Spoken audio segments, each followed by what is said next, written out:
ಬಿದ್ದೆ ಅಂದ, ಹೊಸ ವರ್ಷದಲ್ಲಿ ಬಿದ್ದಿದ್ದಾನೆ ಅಂತ ಇಲ್ಲೊಂದು ಗುಮಾನಿ. ನನ್ಗೆ ಗೊತ್ತಿದ್ದಣ, ನೀವು ನೋಡಿದ್ರೆ ಪಕ್ಕ ಹಂಗೆ ಹೇಳ್ತೀರಾ ಅಂತ. ಮಾತಾಡ ಬೇಗ. ಆಯ್ತು ಸರ್. 31ನೇ ಅಣ್ಣ, ನನ್ಗೆ ಗೊತ್ತಿದ್ದು ಇವತ್ತು ಕಟ್ಕೊಂಡು ಹೋದ್ರೆ ಪಕ್ಕಾ ನಾಳೆ ಎಲ್ಲ ಇದೇ ಹೇಳ್ತಾರೆ ಅಂತ. ಸೊ ಇಲ್ಲ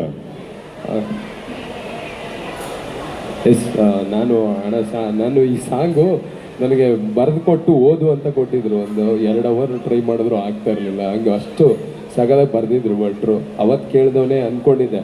ಸೊ ಅಂದರೆ ನನಗೆ ಯಾಕೆ ಬರಬೇಕು ಅನಿಸ್ತಾ ಅಂದ್ರೆ ಅಣ್ಣ, ನಿಮ್ದೊಂದಿಷ್ಟು ಲೆಜೆಂಡ್ರಿ ಸಾಂಗ್ ಇದೆ.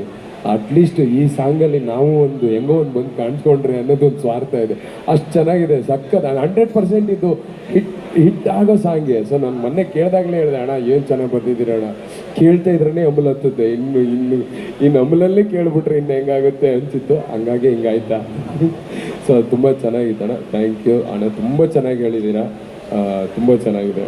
Thank you sir, thank you. ಎಲ್ಲರೂ ಸಾಂಗ್ ಕೇಳಿ, ಎಲ್ಲರೂ ಸಾಂಗ್ ನೋಡಿ.